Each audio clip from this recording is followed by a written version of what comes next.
Fala galera, tudo bem? Estamos aqui então hoje no dia de estreia do Muvuca Podcast. Eu estou aqui com essa galera maravilhosa, professores e o Diego que também faz parte com a gente aí. Vamos lá então, passar a bola aqui para os colegas, colega Márcio aí, se apresentar um pouquinho.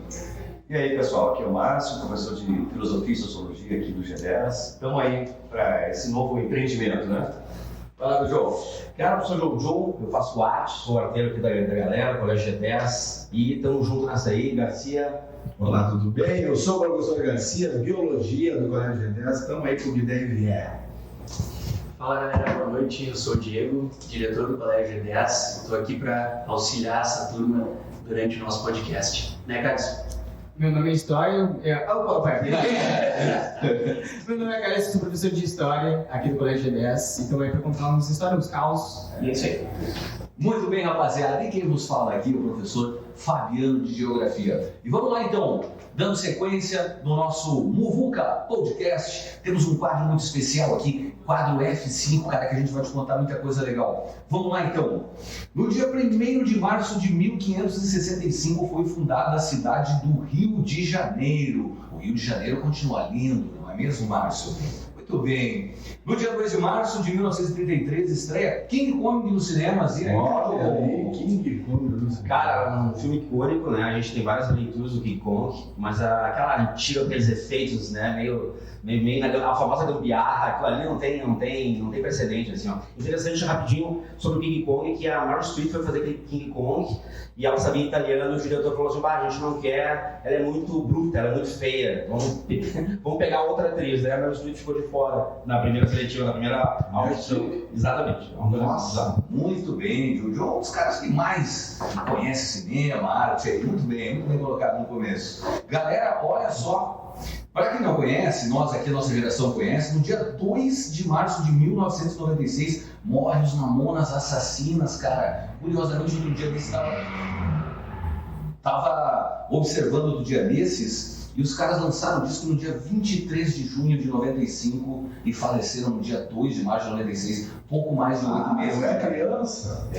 Pouco mais de 8 meses de carreira. Grande Mamonas Assassinas. Um negócio rapidinho sobre Mamonas é interessante, aquele filme, aquele sonho que um deles teve, né? Basta que o avião caiu e tal. Cara, aquilo é de arrepiar. De arrepiar. Já viu no Fantástico.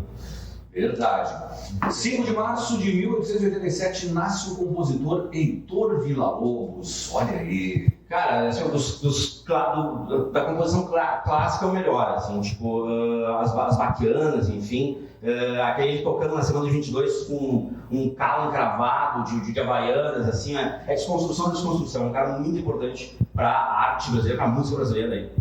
Muito bem, muito interessante. Não respira, Jojo, porque essa aqui eu tenho certeza que tu vai falar alguma coisa. 6 de março de 1475 nascia em Caprese, na Itália, Michelangelo. Sim, Michelangelo. Cara, aí nós vamos ter amanhã, tem o filme Dois Papas aí, que é bem interessante, que fala bem naquela parte da Capela Sistina ali, né, onde vai pintar o juízo final, a Gênese em cima e o juízo final depois. E várias coisas são provenientes dele, várias expressões que a gente usa, por exemplo, pelo amor de Deus veio de Michelangelo, né? A gente todo mundo usa essa expressão. Então não poderia usar Deus numa frase, seria uma blasfêmia. Então, pelo amor de São Pedro, deixa eu terminar, porque ele deu um prazo de 6 meses e acabou durando 9 anos fazendo aquilo ali, estourou um pouquinho o prazo, né? Ficou Como quase tudo, né, professor? quase 5 anos na parte de cima e 4 na parte de cima e 5 no juízo final, né? Assim, e 100 ajudantes com 70 anos.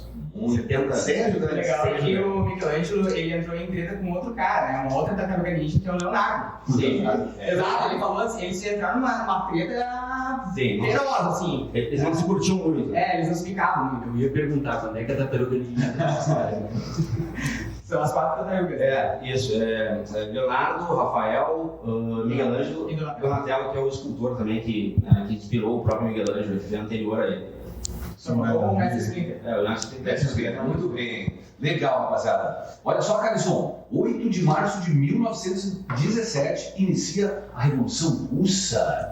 A Revolução Russa, na verdade, o correto seriam revoluções russas, né? Porque ela começa em 1903 e aí ela tem uma segunda fase, que é início de 1917, depois termina, né, com os bolcheviques tomando o poder em outubro, no 15 de outubro. Muito bem, grande prof. Carlson.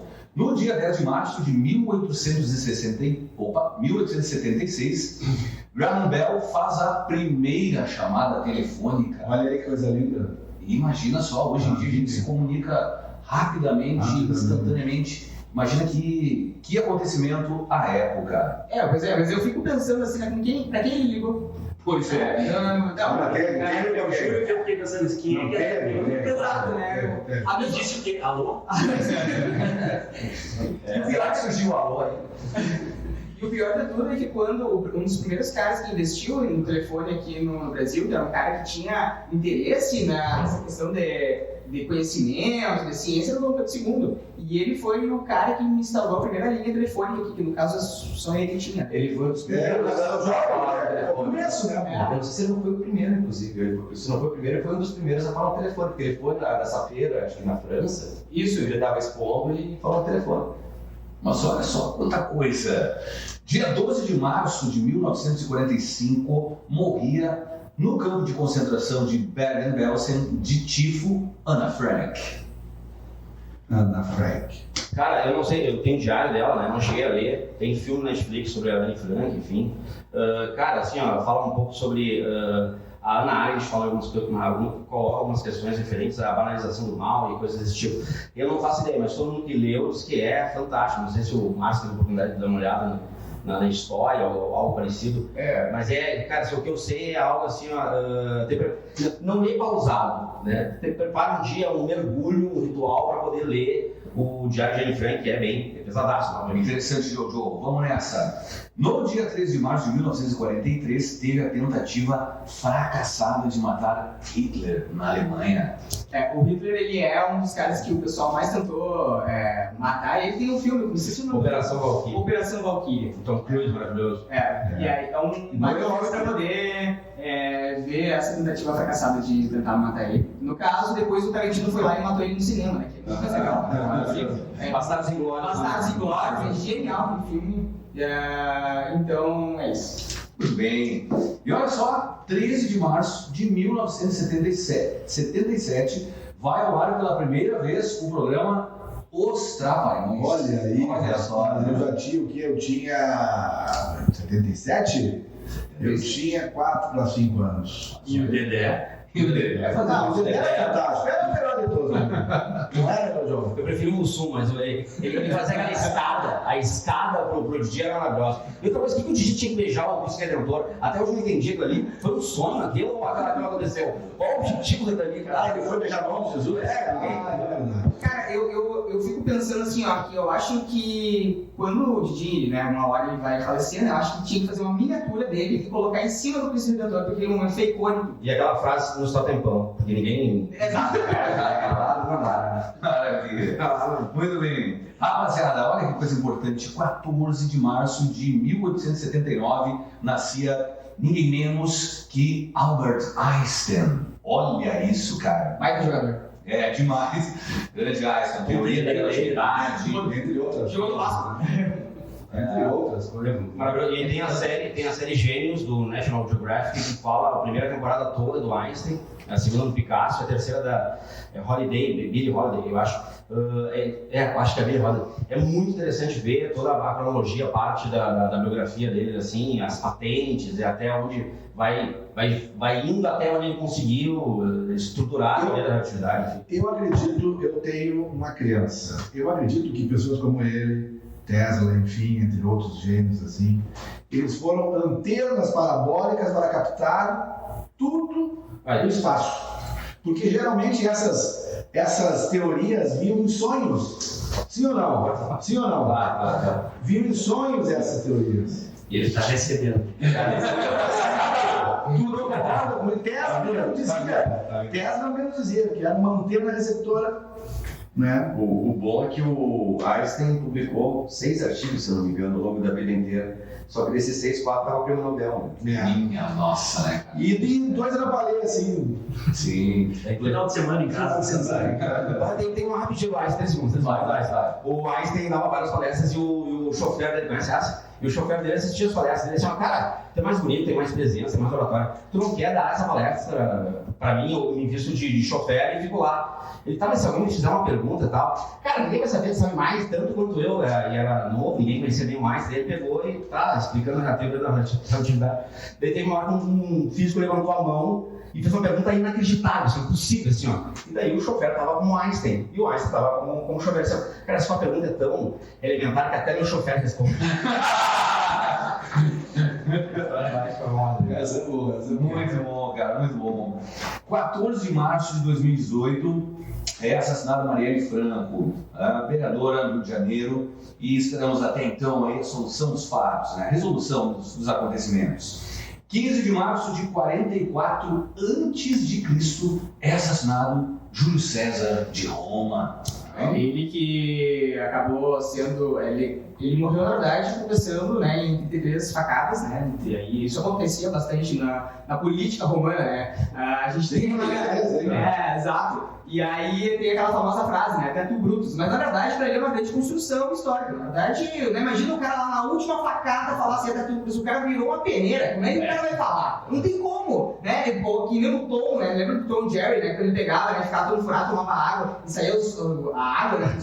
Não tem como aquilo, cara. E aí, o que aquilo ali foi uma construção? Que o Brutus, que era um cara que era parceiro dele, né? Fez essa traição. Então, isso ficou, né? Foi a posteriori, né? Depois que ele morreu, ele se criou essa história. Aí, o sobrinho dele, o Otávio Augusto, foi o primeiro imperador, não foi? Isso, o primeiro imperador que a gente tem. Mas ele não chegou a ser imperador, aliás. O Júlio César não chegou a ser imperador. Aí ficou tipo um efeito Mandela, assim, né? E o Otávio Augusto foi cantor do Dominó, não é?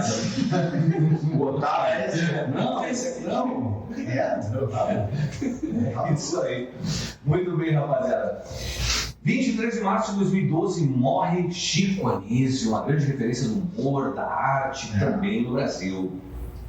25 de março de 1957 é criada a Comunidade Econômica Europeia, veja só, Olha aí. que posterior, algumas décadas após, por volta de 93, vai dar origem ao então famoso bloco União Europeia, né? Um bloco muito forte, que apesar de não ter a maior moeda de circulação no mundo, uma das que mais vale, o euro. 26 de março de 1772 é oficialmente fundada Porto Alegre. Olha só. Eu sou de Porto Alegre. Eu sou de Porto Alegre também. Eu sou de Porto Alegre. Morei 5 anos lá. Eu sou porto-alegrense. Mas eu só nasci lá, né? Então eu não peguei né? As gurias, né? As gurias. O Chile inteiro não pegou aquela que é muito marcado o sotaque, né? Pinte da Redença não rolou. No fim de bar, né? Não deu, né? Só o Porto Sol do Guaíba, né? Muito bem, cara. Vamos nessa. 28 de março de 1994, Pink Floyd lança o último álbum de estúdio, The Division Bell. É isso? The Division.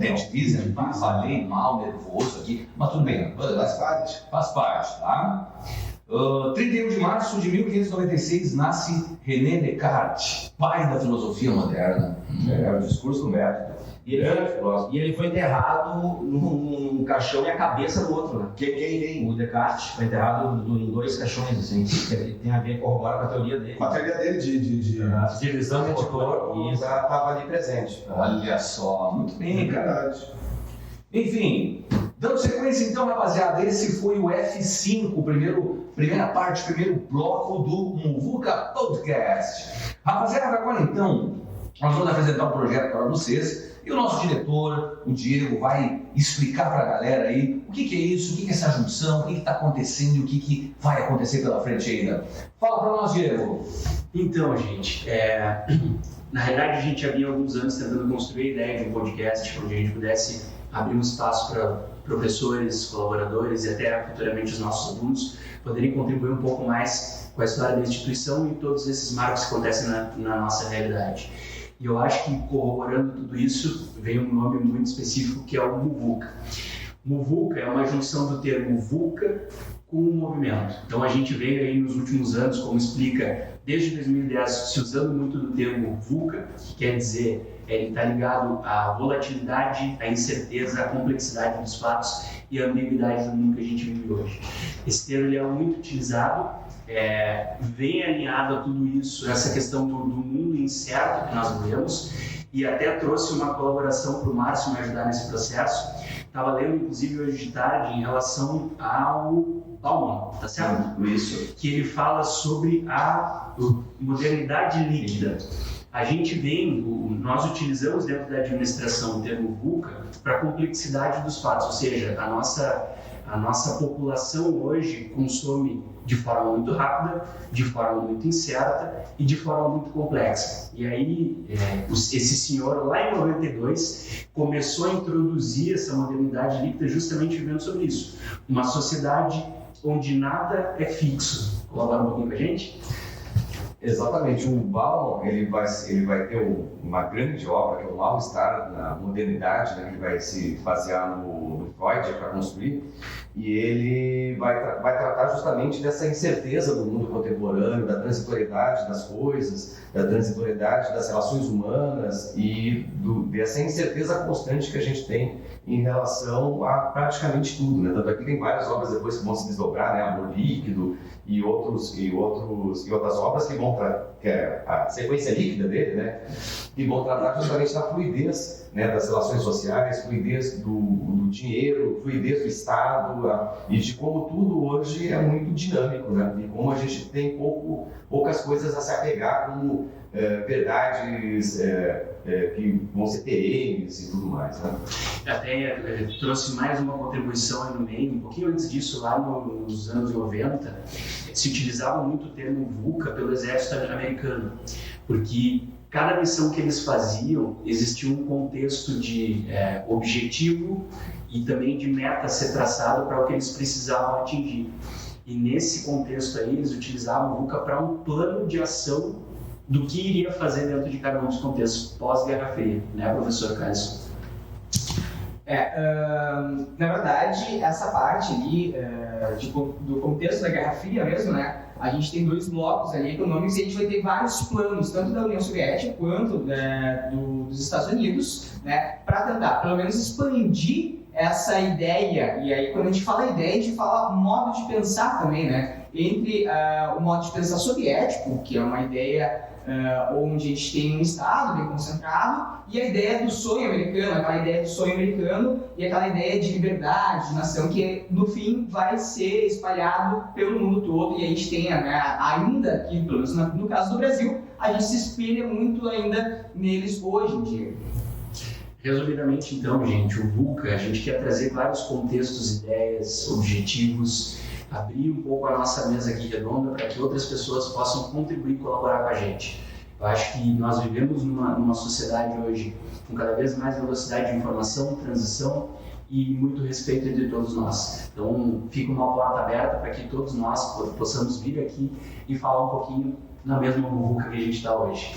Muito legal, muito bem. Então aí a galera fica sabendo, você de casa, você que nos assiste, nos ouve, o significado e a razão de estar acontecendo esse encontro aqui. Tá bem? Galera, vamos direto então ao tema do dia aí. Por que educação e como ela chegou na sua vida? Mas olha que coisa importante aqui na nossa mesa. E eu vou passar diretamente a palavra aqui, deixa eu ver. Eu vou começar com o professor Garcia. Nos dê a gentileza, contribua. Nos conte então, Garcia, por que educação e como ela chegou na sua vida? Fala. Olha amarra. Olha, jogador caro, gente. Olha, nunca imaginei que eu fosse ser educador. Nunca imaginei. Claro, eu sempre tive, da minha tenra infância, afinidades, né, com outras espécies. Eu nunca tive medo. Enquanto os meus amigos corriam, ai, uma aranha, ai, uma cobra, ai, um bicho, não sei o que, taranã. Eu nunca tive essa aversão, esse medo. Eu sempre fui chegado. Só que o que eu imaginei? Gosta de bicho, gosta de cachorro, gosta de gato, né? Vou ser veterinário. Desde pequenininho, vou ser veterinário. Eu não imaginava que existia professor de ciências biológicas. Eu nem era pequeno. Por mais que, tanto do lado paterno quanto do lado paterno, eu tenho assim a família de professores, tias, irmãs, tá? Todas professoras, eu nunca imaginei. Então começou quando eu fui me preparar, não precisa dizer o ano, né? Eu fui me preparar, não sei se eu vou falar. Eu fui num cursinho preparatório, curso preparatório, e eu comecei ali, daí tinha aqueles plantões, né? Aqueles plantões de tirar dúvida, e uma vez umas pessoas vieram assim, tu entende de biologia? E eu não entendo. Qual é que é a situação aí? Me explica isso aqui. E eu expliquei e gostei. Claro, depois eu fui ver que é muito mais que isso. É uma responsabilidade que nós temos para com a sociedade, né? Escolarizar, né? Para uma cidadania funcional, né? Contribuir para a cidadania funcional. Tá? Então aí depois, mas começou assim, foi sem querer, né? Me tira uma dúvida aqui, tiro, e eu sabia mesmo, daí eu expliquei, gostei, curti, olha, é isso que eu vou fazer. Tá? Foi mais ou menos isso, não sei se foi assim contigo, professor João. Um pouquinho diferente, né? Mas eu tenho um tio que é professor do ITA, né? Joani e tal, um intelectual, enfim, então crescia vendo a família, né, devagar, falar sobre o processo intelectual dele, enfim, os livros que ele lia, essa coisa toda. E eu admirava, assim, o fato de ele ser professor, enfim. Mas eu nunca pensei, assim, tipo, fui para outros caminhos. Eu estava estudando ali, quando eu tinha 19 anos, uma coisa chamada pirâmide de Maslow, das necessidades lá de baixo, enfim. E daí eu vejo que o americano tem uma coisa de ter filho de rico, não interessa, eles trabalham de babysitter, levando os cachorros para passear, garçom, e no Brasil é meio vergonhoso isso. E daí eu tinha condições de não precisar fazer esse tipo de coisa, desse tipo de trabalho que aqui não é visto com uma certa dignidade por alguns, mas eu comecei a trabalhar de garçom, depois subemprego, né? Se chamava de subemprego e tal, e eu estudava nos cursinhos e trabalhei de garçom, enfim, depois trabalhei de auxiliar de servente de pedreiro, até e pedreiro era um pouco distante, era muito difícil, eu ficava tentando fazer ferragem, fazer aqueles aplicação de tubos em U, umas coisas que a gente aprendia no ensino médico, e eu fui ver na prática, os caras fazendo pitágoras de cabeça. A madeira é 4,33, a outra é 28,6, quanto é que corta? Seria a hipotenusa da 4,2. Os caras saíram de cabeça, assim, pra botar na máquina. E eu apavorado, assim, naquele negócio, assim, com o conhecimento ali, prático da coisa, assim, era fantástico. E daí, era a casa do meu pai, né? Daí ele já me assinava no estágio ali, quando eu comecei a cursar arquitetura, mas também nunca tinha pensado em ser professor. Daí aconteceu que no cursinho, antes de eu entrar até na faculdade de arquitetura, no cursinho, eu vi um professor Paulo, que é do Mano a Mano, inclusive professor de literatura, dando uma aula e tipo, maravilhando a galera, criando uma estrutura, criando uma narrativa cênica. E eu olhei, cara, eu queria estar ali naquele, mas aí como é que eu vou fazer? Tipo, eu gostava de arte e tal. Daí eu comecei a pensar em fazer biologia, né? Tanto que eu fiz biologia na URGS, eu queria fazer uma outra coisa, biotecnologia, que era uma especialização da biologia. Biologia é um curso. É um curso, né? E daí eu pensei assim, daí a minha psicóloga me direcionou para um caminho melhor. Mas tu é da arte, quem sabe ir para o caminho da arte, mas daí eu não consegui na faculdade de arquitetura, eu tinha que fazer uma apresentação de um trabalho, e daí eu muito tímido, não consegui dormir no dia anterior, suava frio, só aqueles que eu começava, sabe, meio gaguejar, e tinha aquela ansiedade. E daí, cara, parecia o Drácula dormindo, assim, eu sabe, com as mãozinhas assim, retas, não passava nem Wi-Fi. Nada.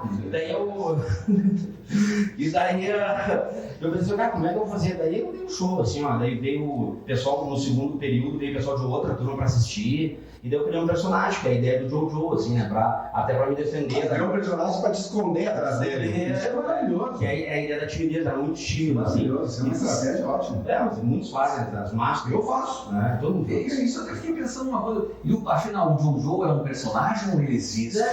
Ele existe, mas ele foi criado, assim, foi uma construção. Os alunos, o meu nome é difícil de pronunciar, né? Jonatas, ninguém pronuncia agora. É Jonatas. É Jonatas, mas ninguém, é Jonas. E daí ficou mais rápido, assim, de falar, um apelido dos alunos criaram lá em Rosário. E daí fui indo, mas antes eu dava aula para criança pequenininha, assim, 4, 5, 6 aninhos, ali num turno integral humanista.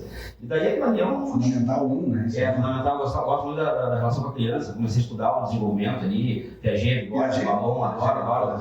Daí fui mais para a linha freudiana, que eu gosto mais. E daí ali eu me encantei, assim, quando eles saíam da sala, ficava um silêncio, ficava em casa olhando pro teto, meio catatônico, assim, eu queria aquela gritaria, aquele não, Pedro, sai daí, não fura a Mariazinha, não, vem. Era um inferno ali, assim. Não morde, não. E ninguém prepara pra aquilo ali, sabe? Daí eu fui indo aí, um cara chamado Escobar e chamou pra dar um foco. E daí era uma história, no cavalo encilhado não passa 2 vezes. Ou era assim, ou era assim. Tu sabe lá a história da arte, não era minha área. Eu sei. Tipo, cara, quando eu entrei na sala, assim, ó, era 300 e eu nunca esqueci esse número. Era 393 pessoas. Por aí. E daí, assim, ó, cara, e ali eu perdi, assim, o meu medo, porque era um tratamento de eletrochoque. Assim. Perdi o meu medo, meu medo. Que maravilha, cara, muito bem. Esse foi o meu, assim, o Márcio, aí, com você. A minha trajetória é um pouco diferente, né? Eu comecei a ler muito jovem, quase Desde os 2 anos, né, Márcio? Por aí, mais ou menos. 3. 3. É sério isso? É sério. Não é brincadeira. Desde Não sempre. é brincadeira. Márcio, É o alienígena, como tu leu? Eu sei como, mas como tu leu? Fala para as pessoas. Então, onde. eu comecei eu morava numa cidade interior, né, chamada Juricá, e o meu hobby diário era sentar na frente de casa e ler junto com meu avô. Aí meu avô ficava lendo, e a gente ficava na frente de casa, olhando o movimento, você vai para cá, não tinha o que fazer. E aí eu comecei a ler. Eu li a biblioteca pública inteira, porque não tinha mais o que ler. Que lindo. Né? Aí meu pai começou a comprar livro, Uma falda. Aí eu comecei a ler Júlio Verne, li essas coisas, tinha um monte de livro em casa do Machado de Assis, aí do Machado de Assis, sei lá, com uns 8, 9 anos. E aí foi indo, né? E aí, só que, por incrível que pareça, eu tenho dislexia, né? Então eu tenho dificuldade em escrever, né? Então eu me afastei das humanas e das linguagens e fui para as exatas. Eu comecei dando aula de matemática na minha vida. Tinha uns 16, 17 anos, dava aula de matemática para o pessoal do Fundamental 1, 2, né? Eu dei aula de matemática um tempo. Aí eu queria fazer física, né? E aí eu não consegui passar, né? Porque primeiro suplente não chamava ninguém, né? Eu ia ser no vestibular. E naquele ano não tinha que fazer, não tinha passado no vestibular, fui fazer curso técnico, que era um pouquinho depois, na época do colégio agrícola, né? Que era hoje politécnico. Aí eu comecei a fazer geoprocessamento. Aí eu comecei a fazer geoprocessamento, estudei, me dediquei bastante, trabalhei 9 anos nessa área. E quando eu estava fazendo o curso técnico e tudo mais, já trabalhando, eu comecei a trabalhar na área com 6 meses de curso. Tive uma oportunidade lá, entrei numa empresa, eu fui o diretor de estágio dos meus colegas de técnico, né? Eu orientei o estágio deles, porque eu já trabalhava com eu sabia todo o processo. E aí eu cansei da área, assim, porque eu estudei um monte de física, estudei um monte de cálculo, de matemática, e aí eu me deparei com a finitude do curso. Porque no curso técnico, eu vi assim, ó, se eu estudar mais, eu não tenho mais que aprender isso. Finitude, eu sempre digo, a finitude é complicada. Aí eu vi a finitude do curso, aí eu pensei, o que eu posso estudar a vida inteira e não saber nada? Né? Aí eu fui procurando, né? Sei que nada. Exatamente. Aí eu fui procurando um curso de ciências sociais que era 3 em 1, né? Porque ciências sociais, antropologia, ciência política e antropologia, ciência política e sociologia. Que baita curso. Aí eu fui em ciências sociais. Nesse aqui, provavelmente eu posso estudar a vida inteira e não saber nada. Né? Porque eram 3 cursos em 1, né? Eu pensei, nesse aqui vai ser bom. Aí eu comecei a estudar, antes de entrar na graduação, li uns 15, 20 obras antes de entrar no curso. Daí eu vi, não, é esse aqui que eu quero mesmo. Eu entrei já sabendo mais ou menos, aí de lá foi indo, né? Eu fiz iniciação científica, fiz mestrado, fiz doutorado e segui nessa... Não, eu dei muito tempo menos pressa. Só pra galera que tá em casa, por favor. Onde é que tu fez doutorado? Arte dele, pelo menos. Não, Ronaldinho ali em Pijuçara. Onde é que tu fez doutorado? Eu fiz o doutorado, comecei o doutorado na UNB, Universidade de Brasília, né? Que é referência na área, né, Conceito 7, né, de pós-graduação. E aí, durante o doutorado, eu fiz parte da minha pesquisa na Suíça e parte na Suécia.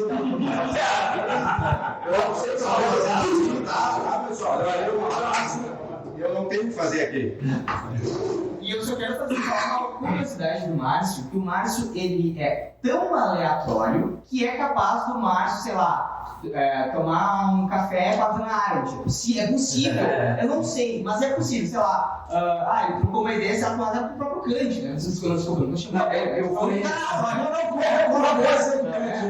Tem um amigo meu, né, que provavelmente já falecido, que perdi contato com ele, então ele já é um senhor muito antigo, que ele estava na defesa de tese de doutorado do Foucault, né?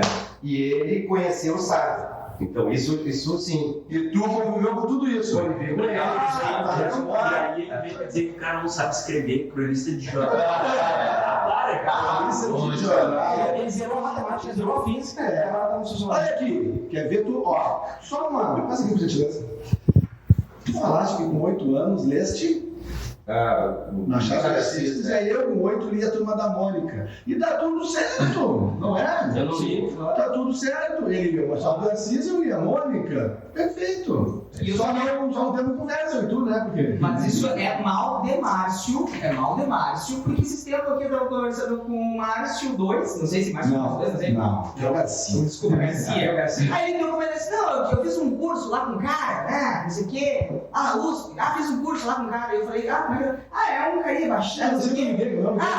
Não sei o nome dele, Walter Neves. O Walter Neves é o cara que fez a Luzia, ele descobriu que a Luzia, ela tem traços negócios.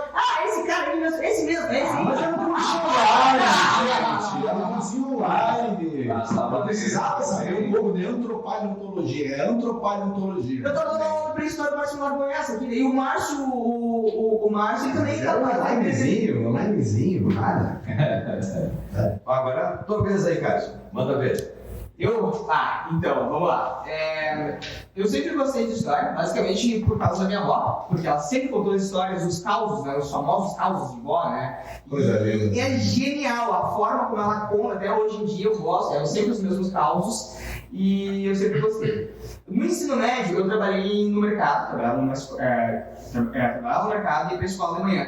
E uma das coisas que me mexeu, assim, para forma para ir para as humanas, foi o fator ser humano, simplesmente, porque eu lembro que eu trabalhava na seção de hortifruti e eu lembro que tu colocava as frutas fora e tu não poderia doar para as pessoas, tinha que botar num lixão e as pessoas catavam no lixão, e era meio que uma regra da empresa e tudo mais. E dentro desse processo, um dia eu estava dando ali aula, aí o pessoal foi chegando e eu dei bom dia, e a pessoa simplesmente travou, assim, ela não sabia, ninguém nunca tinha dado bom dia para ela. E aquilo ali mexeu comigo, de uma forma que eu sou viciado em pessoas, né? Eu sou viciado em pessoas, eu gosto de pessoas, eu gosto de conversar com pessoas, eu gosto de histórias das pessoas, e aí isso foi fazendo com que eu fosse para essa área. E aí, uma das coisas que eu gosto, além de pessoas, é ensinar. Eu gosto de falar, eu gosto de ver quando as pessoas começam a entender as coisas que eu estou falando. E a primeira vez que eu dei aula, eu tinha reprovado no primeiro ano, e aí eu mudei de escola, e no primeiro ano eu já sabia ver as matérias, né? E aí eu dei aula de química.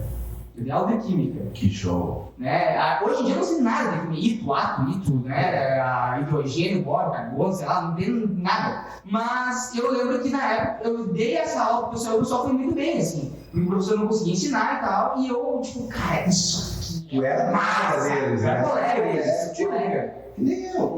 Só que eu sabia um pouquinho a mais porque, né, eu tinha reprovado. Eu falei, meu Deus, isso aqui é bom, eu gosto, eu não quero sair daqui nunca mais. Bom. Eu quero ficar aqui. E aí, então, esse fator, assim, de mostrar a humanidade para as pessoas através da história e juntar esse gosto de ensinar, aí eu acabei fazendo, né, o curso de história. Foi assim que tu caiu na história, então. Exato, é assim que eu caí na história. E eu queria te fazer duas perguntas. Eu tive o prazer de dividir a sala de aula com o Carlson semana passada e vi um gosto pelo desenho que eu jamais tinha visto. O Little Jojo. Como é que é essa? Traço, para isso. Sério? Então, eu queria te fazer duas perguntas. Em primeiro lugar, quando é que a arte entrou na tua vida? Segundo, quando é que o Google Boy entrou? Boa! A arte, pessoal, você tá em casa. Ele fez o curso, o cara é dançarino. Não, sim, ele vai longe. Uma das coisas. Perdão. Qual que é isso aqui? Uba ali, né? Uba. Eu tô numa saia justa aqui, eu geralmente não fico com vergonha. Com Gabi. Por quê? Não, eu a pergunta mesmo? A minha mãe tá me chamando. Assim, o desenho é uma coisa que eu sempre admiro as pessoas que desenham, né? E aí eu falo, pessoal, por favor, né, quando eu fazer aqui um desenho, tentar desenhar o mapa da Europa, que na verdade parece um T-Rex, com os bracinhos, que os bracinhos são a Itália, né? E a cabeça é a Península Ibérica, eu falo assim, ó, por favor, não contem, Diego. Por favor, não contem, porque senão ele vai caricar comigo, ele vai me agredir. E ele vai ter razão de me agredir, né? E fazer uns gatinhos coloridos, tá beleza, umas bolinhas, umas coisas. Romero bonito, tá? Não sei, né? 7 gatinhos, né? Poucas pessoas pegaram essa referência. Mas enfim, o Gogo Boy, eu não sei o que tá falando, eu não sei. Não, mas é que eu gosto curso de Gogo Boy, tem curso. O seu talento, Cara, tem uma coisa inteira. Certificado, ele perdeu pra vida, né, cara? Assim, eu sou uma pessoa muito aleatória e eu gosto muito de dançar. Então eu sempre frequentei lugares pra dançar. Enquanto a galera ia pra caçar, né, eu ia pra dançar. E aí eu aprendi a dançar cúmbia, dançar dança de salão. polidense, Dança polidense. Não, eu sei enganar, Não, show. Não, eu sei Tá tudo enganar. certo. É história pra fundar.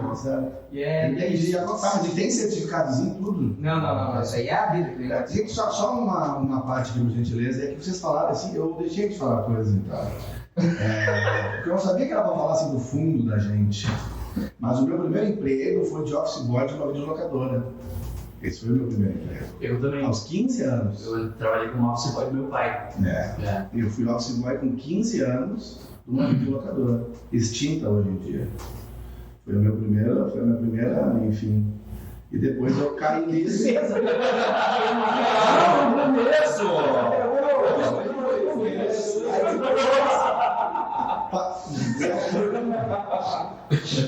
E aí depois eu, sem querer, eu caí nessa aí, tipo a tu, cara, isso assim, né? Tu me ensino. Mas é legal. Mas depois que eu fui saber que é muito mais que isso, né, professor?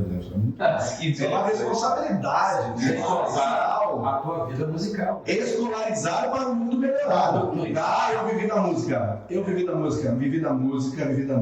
Vivi. Mais ou menos o que uns 2 anos vivi da música, só da música. Deixei de lecionar, eu vou fazer uma experiência. E eu fui para a música. Vivi da noite, Santa Maria e região. Sim, com certeza. Mas depois eu vi que não adianta. É a sala de aula. É o chiringuito. A sala de aula é meu antidepressivo, vocês estão me entendendo? E a responsabilidade que eu tenho é o meu combustível para eu estar aqui agora, né? Junto aqui, junto com você, junto com a minha família, junto com essa sociedade. Apenas aproveitando, vou me meter no meio da história, mas preciso dizer uma coisa que o Jojo falou que é super importante e tu acabou de retratar aqui também. Acho que todos vocês, e eu fui criado no meio de professores, depois eu vou falar um pouquinho sobre isso, mas todos vocês, quando entram na sala de aula, vocês vestem um personagem que é fora de série. Vocês têm um poder de encantamento e levam alegria para os alunos de vocês. Obviamente, o conteúdo ele faz parte do processo, mas o engajamento que vocês trazem para dentro de sala de aula, quanto vocês motivam eles, quanto vocês deixam aquelas crianças no modo de dizer que são todos hoje quase adultos, mas deixam um brilho nos olhos deles, isso aí é fantástico. Isso é uma inveja branca que eu acho que todos nós temos e é motivador o que pega de um pro outro. Assim. Nós estávamos, brincando aqui, um na sala do outro, peguei, invadia do Garcia, fizemos... Não, isso aí foi demais. Tudo isso é metodologia. Isso aí, bateu todo mundo de casa, sábado. Eu tô falando que tem umas coisinhas ali, né, Jojo? Qualquer coisa ali. Verdade. Isso aí, né? Por gentileza, né? Agora abre agora no teu coração. Como é que tu foi parar? Porque aqui, ó, não vamos mentir, né? Não, jamais. Também foi da música. Claro. Também foi da noite. Eu acho que ela é parte fundamental do processo. Mas vamos lá. Assim, rapaziada, como o Diego referiu agora, meu pai é militar, hoje aposentado, enfim, e a minha mãe é professora. Então eu já nasci no meio disso, né? Mitocôndrias de professor. E ali, cara, fui aluno da minha mãe. Olha aí. Eu ia para ela, para uma escola municipal, para dar aula, enfim. Mas assim, eu não tive essa percepção assim tanto desde pequeno, assim. Eu acho que as coisas foram acontecendo. Aí eu lembro que eu gostava de ler quando eu era pequeno, talvez não tanto quanto o Márcio, mas eu lembro que algumas coisas eu gostava. algumas Mônica de Patinhas, assim. e história. Tese. Eu gostava. O pai também lia algumas coisas de história, principalmente vinculado a revoluções, Farroupilha, coisas aqui do sul do estado. E aí eu comecei a ler um pouco daquilo e fui gostando. Mas nunca fui assim. Na verdade, cara, tem uma lembrança rapidíssima, assim. Até a 5ª série, eu era um aluno modelo da escola. Olha aí, Eu tô falando sério. Pelo menos, em termos de nota e comportamento. Viu? Eu tenho essas lembranças, mas aí depois, a partir do 6º ano, daí eu comecei a chegar na época vermelho. Tendel. Já começou a vir. Aí começou Tendel. Mas enfim. Mas aí, cara, ao longo da história toda, assim, a questão do trabalho foi importante, assim, porque eu lembro que não tinha, assim, como é que eu vou dizer, não tinha grana, assim, mesadas, coisas e tal. Eu precisei trabalhar, como você fez. Office Boy, cara, fui ascensorista. Google Boy. Não, o Google Boy, menos isso, que não tem problema nenhum. Isso. Já assumi. Não, eu já assumi esse personagem, então. Não. Menos isso no sentido não físico, por causa do boy. Mas fui ascensorista do shopping, ascensorista o dia inteiro, cara, descendo e subindo no elevador, só apertando o botão, aonde você vai? E apertava e descia. Será que ele ficava sentadinho? Enfim, cara, depois comércio e tudo mais, mas eu lembro que desde pequeno eu pedi uns dias, por Deus, assim como diz o ditado, eu pedi uns dias pro professor. E eu ficava desenhando na porta do meu quarto, lá na Tancredo Neves, eu morei muitos anos na Tancredo Neves, lá com o pai e com a mãe, né? Então eu viajava, assim, das matérias sempre vinculadas a isso, cara, sempre história ou geografia. Nem sabia direito as coisas, mas eu lembrava da aula e via no livro didático e reproduzia umas coisas, enfim. E aí no meio disso vem a música, né, cara, que daí tem um papel muito importante, assim, porque eu precisava trabalhar e tive apoio de um amigão meu da infância que me estimulou a fazer o vestibular e eu passei e tudo mais. Só que daí eu estava preocupado como é que eu ia me manter, porque eu entrei com 20 e poucos anos na faculdade, né? E eu, cara, e agora, assim, pensando, eu tenho que trabalhar, tenho que saltar dinheiro de alguma forma, mas a faculdade de geografia é pesada, cara, a carga horária é pesada. Eu lembro que alguns dias eu tinha aula manhã, tarde, e aqueles inglês, portugueses à noite ainda. Então, como é que eu vou trabalhar, entre aspas, normal, ali, as 8 horas diárias, enfim, né? E aí, no meio disso, eu já tocava desde pequeno, e aí comecei a tocar em banda, e foi o que, eu digo assim, cara, na minha vida, assim, o principal coisa que eu pude fazer a faculdade foi a música. Eu tocava no final de semana, pegava a grana, que dava pra estudava durante a semana. E assim rolou muitos anos, cara. Até hoje eu toco, assim, participo de algumas coisas, né? Mas, enfim. E eu acho que é isso tudo. Como é legal a gente ouvir, assim, as pessoas, né, cara? A importância que o Carlson fala de gostar das pessoas. Eu acho que a gente tem um compromisso, uma responsabilidade muito grande com os conteúdos, mas principalmente a gente não pode esquecer, eu acho, sem viajar assim, mas o material humano, cara, tem que ficar coisa para essas guisadas que ele levem por diante. Escolarização sustentável, isso é importante. Cara, assim, refletir sobre as coisas, balizar os processos, entender que atores históricos, por exemplo, às vezes tem autores que vão detonar um personagem, outros vão enaltecer. É até bom que tu leia coisas que a priori tu não concorda, ou para te mudar o pensamento, ou até mesmo para te ter mais certeza das suas convicções, entendeu? Então eu acho que isso é uma coisa que fica um pouco nas minhas aulas, mas sempre tentando cadenciar isso para não saturar os alunos também, né? E é mais ou menos isso. E a geografia foi a partir de um professor no cursinho, que daí eu tomei a decisão, porque eu estava muito indeciso, cara, eu vou para história ou eu vou para geografia. E aí, após as aulas do Enem, assim, eu gostava do jeito que ele ensinava a geografia. Talvez não fosse o cara, assim, como é que eu vou dizer, mais showman da época, mas o jeito de ensinar, eu entendia na hora as coisas que o cara falava. Enfim, e daí foi isso. E a geografia é brilhante, cara, é uma disciplina com movimento, né? Uma disciplina que dia a dia ela apresenta novas possibilidades, né? Enfim, é mais ou menos por aí a nossa caminhada, eu acho que é essa. A geografia não é só globinho, essas coisas, não é só né? capital, de estado, de país. Foi capital, não é isso, né? Mais que vai isso. muito além. E tem muita coisa. Eu acho que é uma disciplina realmente de muito movimento, assim, é bem... Eu fiz uma cadeira de biogeografia. Biogeografia maravilhosa. Maravilhosa essa cadeira, né? Essa disciplina, cara. Eu tenho uma pergunta. Diga. Qual a capital do botão? Capital do botão, cara? Para aí. Pô, vem cutucar, mano. Que veio uma vez me perguntar na aula o que aconteceu exatamente no ano de 785 em Constantinopla. Eu, tipo, exatamente? Exatamente, não sei. Todo professor já passou por isso, né? Parece dimensões da Mona Lisa. Ah, velho. Não sei, todo professor já passou por isso, né? Sim, mas eu era relacionado. Não, eu era relacionado com o professor. A minha mãe teve um troço aqui assim, ó. E ela foi nessa, mas não soube dizer. Eu sabe dizer o que a minha mãe teve? Teve um troço, uma dor aqui. Eu falei, não, filha, eu sou professor da biologia. Mas Eles pensam, né, que a gente é assim, né? Rapidinho para passar a palavra pro Diego. Eu lembro que tem uma história de uma professora de português que eu vi ela assim, voltou na aula assim, cara. Não sei quem fuçou na época que era dicionário. Fuçou e achou uma palavra absurda lá, cara. E perguntou isso pra ela. A mulher surtou, porque eu não sou dicionário. E ficou enlouquecida. Mas enfim. Diego, conta um pouquinho da tua história pra nós aí, cara. O nosso diretor, Administrador, Colégio G10, coach, Muvuca Podcast. Coach não é legal. Vamos lá. Mas vamos lá. Mas você tem razão. não, sim. Não. Parei um pouquinho, então o cara que morreu. Parece alguém com um artigo que sai da sua zona de conforto. Vai dizer que lá. É sempre. Nada contra, gente. Só acho Mas também não dá favor. É que eu acho que assim, a palavra coach ela foi desmerecida ao longo dos anos. Isso aí é um problema muito grande. Mas falando que a gente precisa falar dele, eu venho de família de professores. A minha bisavó, ela foi a primeira mulher a ter um concerto de música em Santa Maria. Olha só. Antonieta Crivellaro.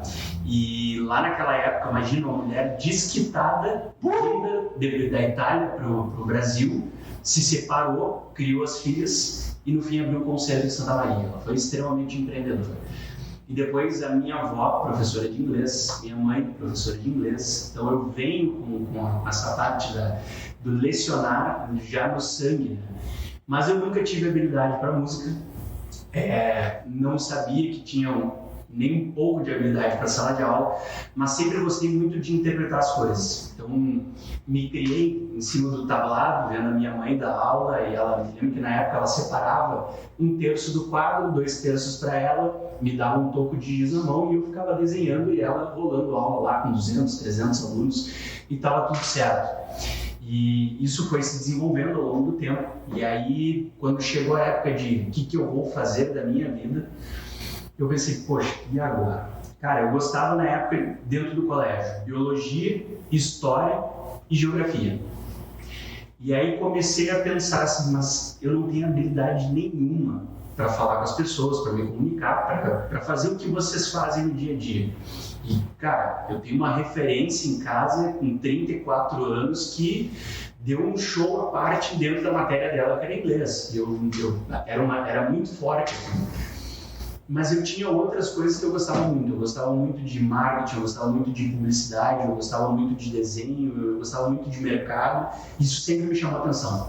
Resolvi fazer publicidade e propaganda, aquela coisa do pai te chegar, bater no ombro e dizer assim, tu não tem futuro. Né? Mas é o que todo mundo enfrenta quando não vai diante da expectativa do pai e da mãe.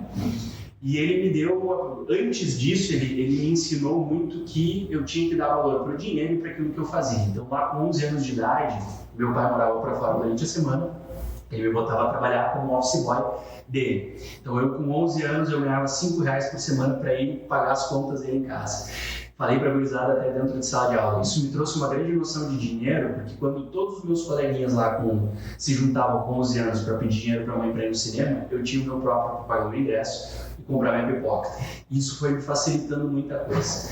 Ao longo da vida, então, entrei depois no curso de publicidade e propaganda, sofri influência também nessa área de um tio que foi um dos precursores da publicidade em Santa Maria, que é o Paulo Ricardo, e tenho Paulo Ricardo Crivellaro, e tenho outros 2 tios em Porto Alegre que foram precursores da publicidade no ramo do agronegócio, que na época tinha uma agência de publicidade chamada Forma D. Então a história da publicidade também sempre teve dentro do meu meio. Fiz uma boa parte de estágio com eles lá. Ao final do curso, quando nós assumimos a empresa, a gente passou por uma dificuldade bastante grande naquela época, e aí eu resolvi mudar de ramo. E aí fui para a área da administração. E mais do que nunca me apaixonei por número e por interpretação de número. Então eu sou um cara que aqui dentro todo mundo me conhece por ser apaixonado por planilha, porque eu acho que o número não mente. É a maior forma da gente ver uma realidade é o número. Ele realmente não te mente, ele vai te falar a pura verdade, goste tu ou não daquilo que tu está vendo. E fui me desenvolvendo dentro disso, muito dentro do empreendedorismo, e sou um apaixonado por educação, sempre fui um apaixonado por educação. Não me vejo fazendo outra coisa a não ser educação, independentemente de ser no bastidor, como já faço há 18 anos, ou agora me experimentando também dentro de sala de aula, mas é mais ou menos por aí. Fui criado dentro da área, mas fui me encaixando em diversas partes dentro desse meio. E hoje estou aqui junto com vocês, dividindo sala de aula também. Opa. Mas que maravilha! Então temos aí os depoimentos dessa galera. Interessante a história de cada um, cara. Interessante mesmo. Muito bem. Avancemos então, galera, no nosso Muvuca Podcast estreia hoje. Rapaziada, inclusive a gente quer contar pro pessoal de casa aí que nós temos agora o último quadro do programa, que não tem nome. Daqui a pouco a gente lança uma enquete. Desafio. Acho que o primeiro que olhar até o final, fica essa primeira dica, então, o primeiro que olhar até o final pode chegar na aula e dizer, ó, eu acho que o quadro pode se chamar... Perfeito, excelente. Então você assista até o final e nos ajude a encontrar um nome para esse quadro. Meio ponto da média daqui, mano.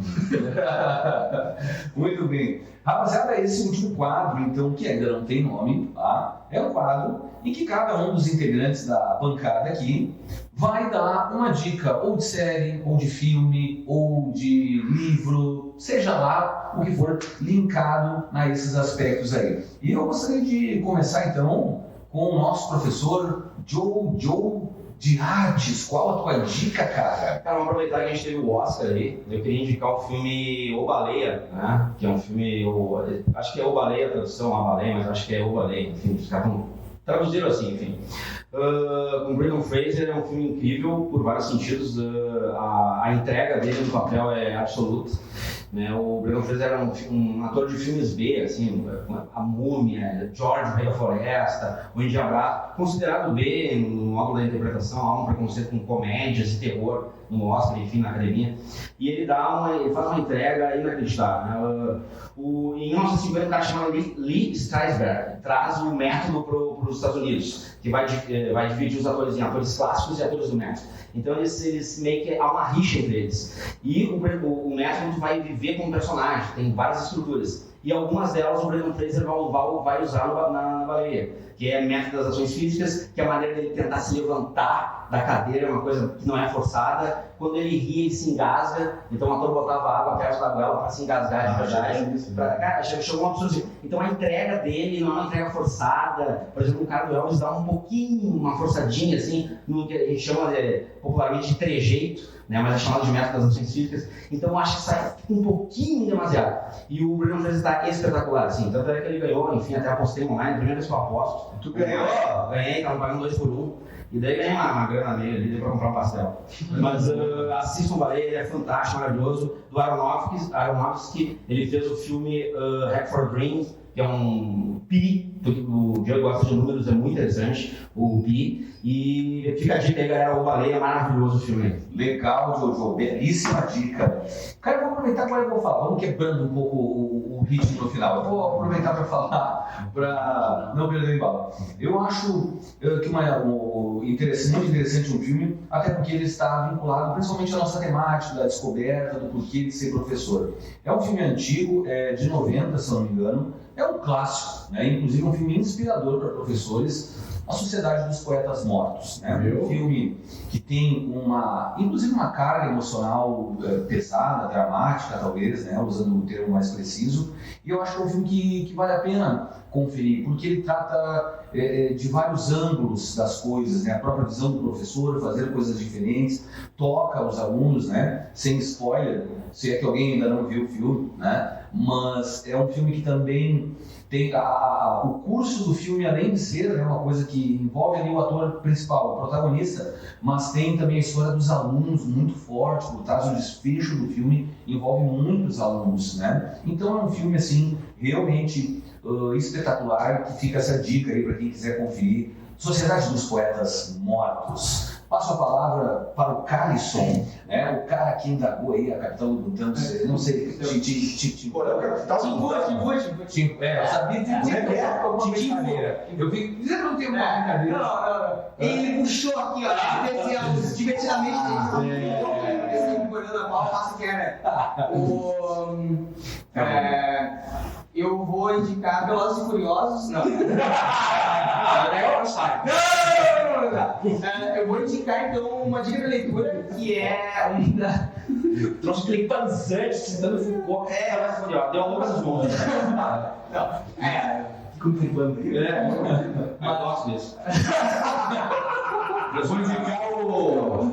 Qual filme? Eu queria indicar um filme em que o pai procura o pai, ele acaba encontrando, né, uma menina que tem deficiência mental e atrás do filho que tem deficiência física, procurando mesmo, né?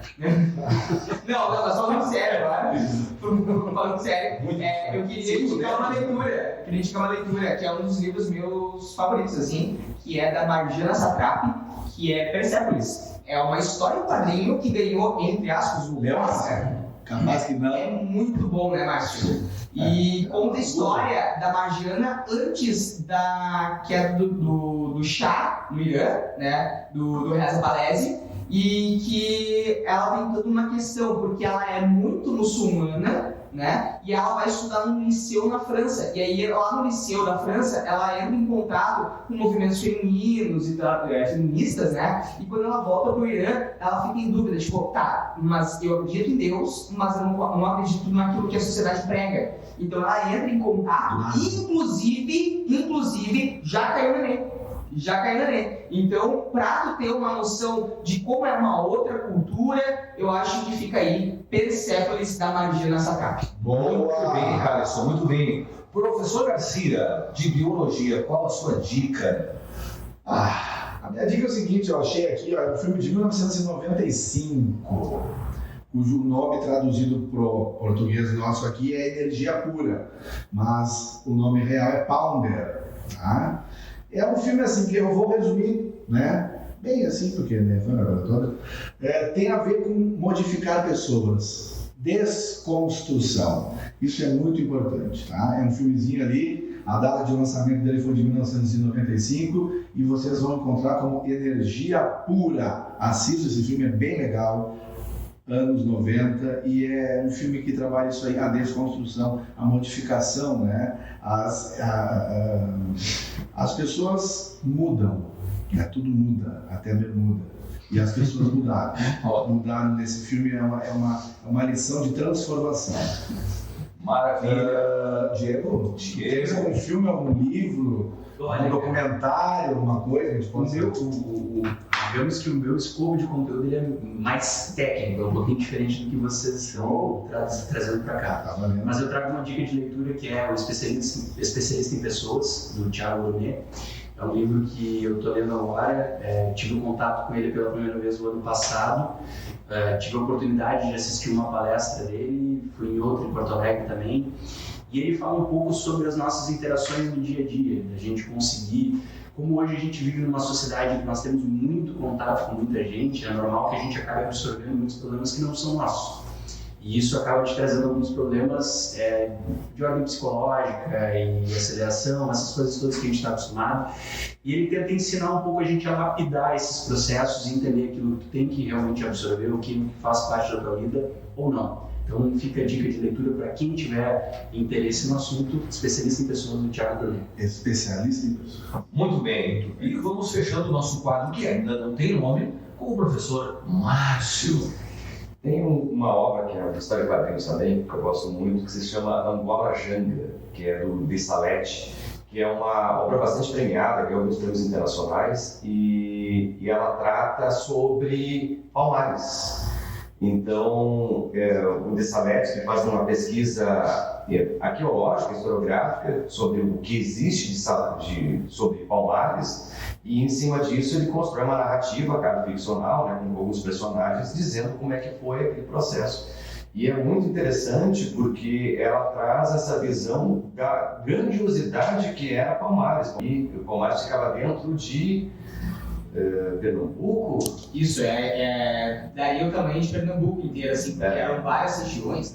Não, era gigantesco. Tinha muitas pessoas ali dentro. Era como se fosse um estado à parte naquele momento. E a gente estuda Palmares como se fosse um mero um aglomerado. Uma aglomeradinha que era fujões. Exatamente, era fujões. Tinha uma estrutura interna muito bem organizada, então é uma obra bem interessante para a gente repensar esse momento histórico. E dizer do Márcio que eu amo o Márcio, tá? É real, eu amo o Márcio. Tá? Inclusive, a arte desse quadrinho é genial. É genial. Tu fica assim, ó, tu não sabe se tu lê ou se tu olha assim, e daí, tipo, tu aprecia cada quadrinho. Assim, tipo, tu bota na boca assim, como se fosse o último chocolate, tu deixa derreter assim. Viu? Olha isso, cara. E aqui, só para complementar um pouquinho, não foi, eu não sei se nesses quadrinhos ali mostra que como é o nome que é bastante histórico, o zumbi. O zumbi não era tudo aquilo, né? Que tinha um outro que era mais importante que ele, né? Mas ele que ficou famoso. Exato. A organização dos Palmares foi pro Ganga Zumba. Ganga Zumba. Ele que governou Palmares por décadas, né? E o zumbi ficou famoso, né? O zumbi assumiu o governo de Palmares no final dele e foi ele que lutou contra os portugueses quando eles fizeram a invasão. Então, por isso que é importante. Isso é importante. A resistência. E outro papel importante é a companhia do zumbi, que é a Dandara, né? Também ajudou ele. Dandara? Ela é uma mulher, assim, que se meteu junto dentro do processo. Beijo, Dandara. Ela é tão nova. Ela tá se formando. Muito bem. Beijo, Dandara, que é a nossa aluna do terceiro ano 1. Beijo, Dandara. Rapaziada, então a gente vai fechando aqui a primeira edição do Muvuca Podcast. É uma honra, uma satisfação estar aí com a rapaziada. Eu já vou me despedindo, uma boa noite a todos. Muito obrigado pelo carinho, obrigado Colégio G10, toda a rapaziada que nos assiste aí. Muito em breve a gente se encontra. Considerações finais dos colegas, Prof. Márcio. Até mais, pessoal. Foi um prazer estar aqui com todos e seguimos aqui no processo, né? Galera, um prazer mesmo, uma boa noite a todos. The Last of Us, assistam, pelo amor de Deus. Foi um prazer inenarrável. Foi um prazer inenarrável. Vamos pesquisar quem falou isso aí. Um abraço. Ari Toledo?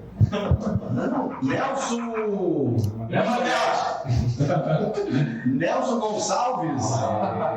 Não foi o Nelson Gonçalves? Prazer inenarrável. Não, bem sério, mas enfim. Vamos lá, rapaziada. Queria dizer que foi uma honra dividir a mesa com vocês. É um prazer poder estar trazendo esse quadro para cá e conhecendo um pouquinho mais da história de cada um. Espero encontrar vocês no próximo episódio. É isso aí, pessoal. A gente se vê no próximo episódio. Um beijo no seu sorriso aqui para trazer o Craque Daniel, para quem conhece, né? Conhece. Craque Daniel. Craque Daniel. Então, até a próxima. Muito bem. Tchau, tchau, galera. Muvuca Podcast. Wow.